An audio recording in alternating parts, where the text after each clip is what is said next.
ٹھیک ہے، وہ ایک عذر ہے۔ اگر میں عام مساجد نماز میں بھی نہیں آ سکا، میں لیٹ کر بھی پڑھتا رہا ہوں، بیٹھ کر بھی پڑھی ہے، وضو نہیں کر سکا تیمم سے پڑھی ہے۔ اس سے پہلے جب کمر کا آپریشن ہوا تھا تو کتنے دن جو ہے چارپائی کے اوپر میں نے پڑھی تھی تیمم کے ساتھ نماز۔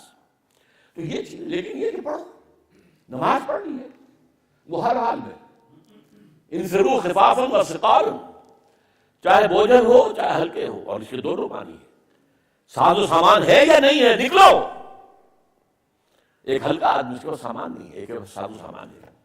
اور ایک معنی یہ ہے چاہے دل جو ہے خوشی کے ساتھ بڑی مسرت کے ساتھ آگے بڑھنے کے لیے آمادہ کر رہا ہے، اور چاہے ذرا دل بوجھل ہے، کچھ ابھی وہ کچھ گھسیٹ رہا ہے، جس کو کہتے ہیں کہ عقل ہے محو تماشائے لب بام، ابھی بے خطر کود پڑا آتش نمرود بیش۔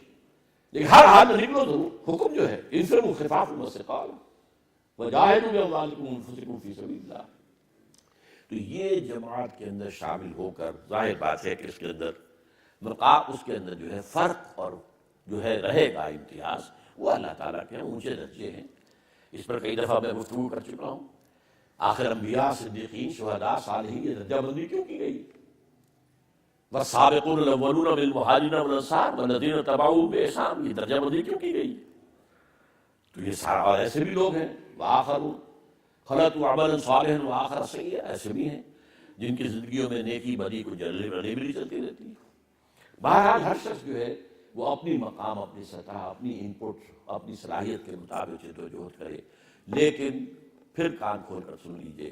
اور آج میں نے کھل کر باتیں کی، اور میں نے کہا تھا کہ اگر آپ الزام دیں کہ تم اپنی ہی بات کہہ رہے ہو، تو میں ٹھیک ہے، میں اس الزام کو قبول کرتا ہوں اور حدیث نبی پیش کرتا ہوں۔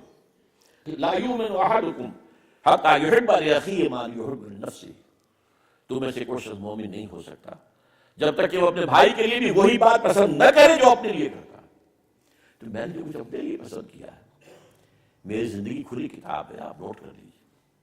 میں 30 برس سے رہ رہا ہوں یہ قرآن اکیڈمی کے کوارٹر کے اندر۔ میرے جو معیار زندگی ہے وہ جا کے دیکھ لیجیے۔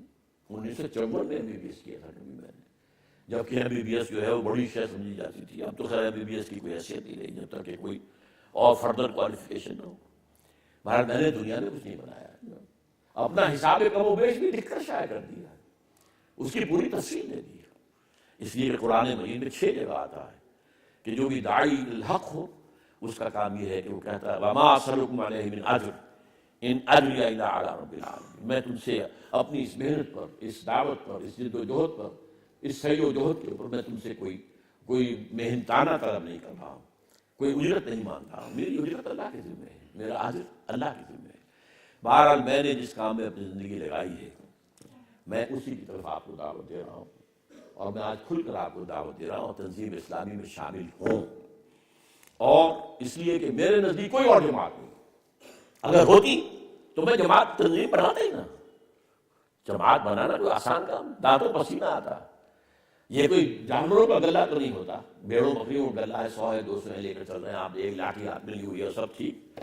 انسانوں کو جوڑنا، ہر ایک کا ذہن کا سانچہ علیحدہ ہے، مزاج کا سانچہ علیحدہ ہے، پرائرٹیز علیحدہ ہے، ذہنی سطح علیحدہ ہے، فکری سطح علیحدہ ہے، لیول آف کانشسنس علیحدہ ہے، ایجوکیشن علیحدہ ہے، علیحدہ۔ اس بھانمتی کے کنبے کو جوڑنا کوئی آسان کام، مشکل ترین کام جماعت بنانا۔ باہر میں نے جو بھی ہو سکا، جب تک میں ایک جماعت کے ساتھ جو ہے انشراح صدر کے ساتھ تھا، جماعت اسلامی کے ساتھ تھا، جب مجھے غلط کا احساس ہوا، غلط پر آ گئی، اتمام حجت کر 250 صفحے کا مقالہ لکھ کر کہ یہ آپ نے غلط ٹرن لے لیا ہے، آپ اب وہ نہیں ہیں جو پہلے تھے۔ 41 to 51 جماعت اسلامی کچھ اور تھی، after 51 it is something else۔ پہلے وہ اصولی اسلامی انقلابی جماعت تھی، اب وہ ایک اسلام پسند قومی سیاسی جماعت بن گئی۔ اس حوالے سے میرا وہ کتاب موجود ہے، تحریک جماعت اسلامی تحقیقی مطالعہ۔ بہرحال جب تک صحیح اس کو سمجھا اس کے ساتھ تھا، اس کے بعد یہ اپنی جماعت بنائی ہے۔ تو آپ اس پر غور کریں، اور خاص طور پر مجھ سے کچھ وضاحت مطلوب ہو، آپ اپنے ریسرچ کے ضمن میں کچھ سوالات کرنا چاہیں، چاہے خالص میری پرائیویٹ زندگی سے متعلق سوالات کرنا چاہیں، آپ وہ کریں ضرور۔ وہ جو میں نے کہا تھا کہ اس کی قیادت کے قریب جا کر جو ہے سنیں گے، وہ خاص طور پہ کیوں کہا تھا؟ پیچھے چلنے والوں میں ہر طرح کے لوگ ہوتے ہیں، ہر سطح کے لوگ ہوتے ہیں، سب برابر تو نہیں ہوتے۔ اب حضور کے پیچھے بظاہر چلنے والوں میں منافقین بھی تو تھے نا، بلکہ عبداللہ ابن ابی جو تھا وہ تو پہلی صف میں ہوتا تھا نماز میں۔ ظاہر بات ہے اس کی قیادت کے قریب جا کر سونا جائے، غور کیا جائے، دیکھا جائے، ملا جائے، جو بھی رائے ہو اس کے اوپر عمل کیا جائے۔ اللہ تعالیٰ آپ کو اس کے لیے ہمت عطا فرمائے، اور میں امید کرتا ہوں کہ میری یہ صدا جو ہے یہ صدا بصیرہ ثابت نہیں ہوگی، بلکہ کب اس مجمع میں تو کاش کہ میری آج کی گفتگو جو ہے ایسے حضرات کے لیے یہ ایک جو ہے ثابت ہو جائے کہ اللہ تعالیٰ ان کو ہمت دے اور وہ اپنا ریسرچ عمل کم سے کم شروع کر دیں۔